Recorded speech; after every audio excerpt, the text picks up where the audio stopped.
Hello everyone, Crucible here back with another EDH guide. Before I get into today's video, I have a bit of news. So it turns out it wasn't my webcam, it was either my computer or on Zoom's part, because whenever I've tried to share screen for like previous recordings, by the way, I've already recorded this like several times, and I've still glitched out. So the screen turning green, no other weird things occurring. So I'll just be hiding my view, you know, my window, I guess. So you guys won't be able to see me, but you should be able to hear me. Um, because I believe the webcam I have actually has like dual noise canceling mics, so I'm pretty sure. Uh, Even then, you should probably be able to hear me just fine. With that said, please leave a like and subscribe. I think it's the 97 of you who are currently subscribed. And hit me up in the comment section with questions, concerns, EDH requests, thoughts, criticisms, all that jazz. Uh, Follow community guidelines, of course. I don't really need to tell you guys that. And share this video along with other videos found on my channel with other people. Hit the notification bell, that way you can't miss another one of my videos. And I think that's all I have to say. Oh, or don't look. So what I'm just gonna do is hide. Uh, you guys can still hear me, of course, but using my link in the description, please donate to Oxford Lemonade Stand Foundation for Childhood Cancer. $100. You make a donation. You make a donation. You make a difference. With that said, let's get into this current guide.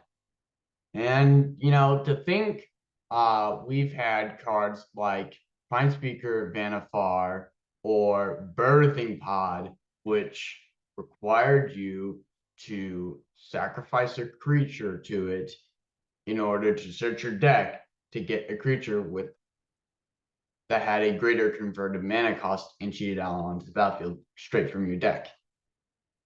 I never thought something like that would happen in reverse.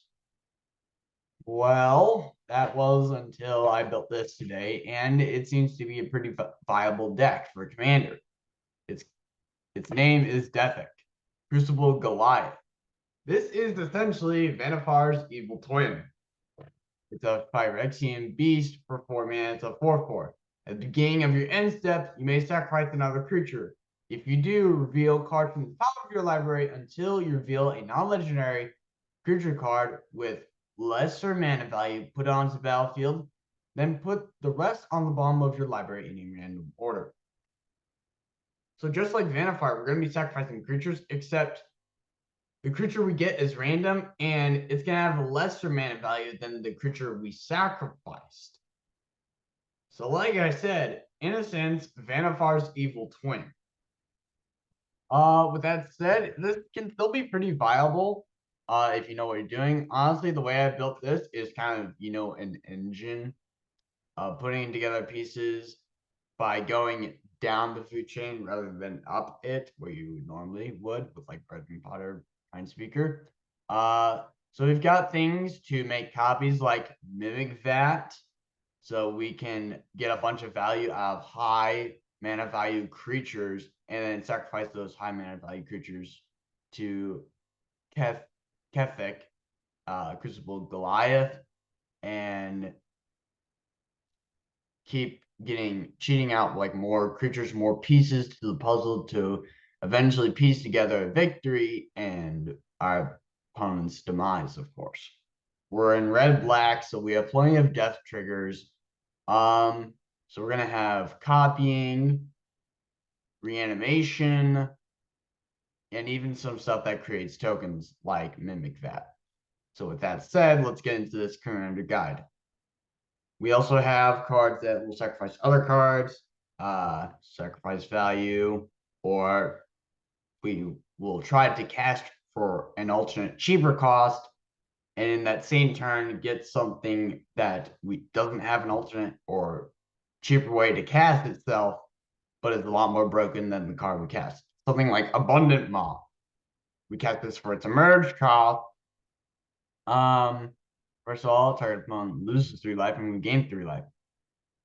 Sure, we can get this for 1 black, but if we sacrifice it to Kethek, we can get something like Abyssal Persecutor or Balor or anything with that is non-legendary and a lesser converted mana cost and is a creature, of course. So from there we have Body Launderer, Death Kiss. This will just bring someone to your well, of course, if you have enough mana. Deathbringer Doctor, Death Greeter, Demon of Catastrophes, Demon of Dark Schemes, Demon of Death's Gate, Distended Mindbender, Doom Whisperer, Doom Necromancer, Dreadfeast Demon. This will eat up your board, but you're creating copies of it so that you can sacrifice it to Kethek. So actually it probably won't be that much of a problem.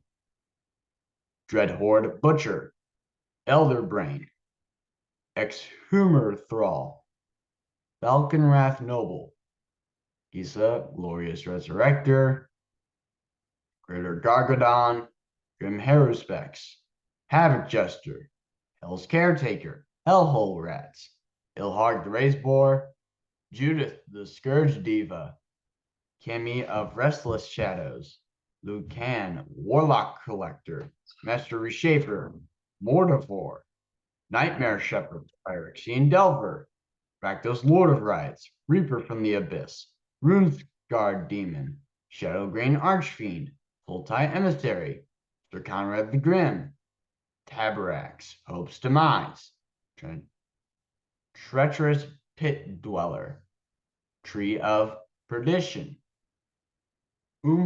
Umbra Stalker, Underworld Cerberus. So like also maybe some stuff to control what's on top of your library or what's in your deck. Finale of Eternity. We're in trouble. We have a bunch of stuff in our graveyard though. We just cast this for enough mana. X equals 10 or more. Destroy 3 things. Of our opponents, of course, unless we want it to be ours. And then we bring everything back from our graveyard. And we have Crowded Crypt to make a bunch of 2/2s. Hopefully finish the job. Mig that we've already seen. The Cauldron of Eternity. This will cost a lot less by the time we get it. And if it's in our opening hand from the start. It'll only get cheaper as more and more stuff goes into our graveyard. And it's able to reanimate stuff. Then we got Flame Shadow Conjuring to, create tokens that are copies so get as much value as we need. And then Grave Betrayal so we can get other creatures from other sides of the board, not just our side of the board.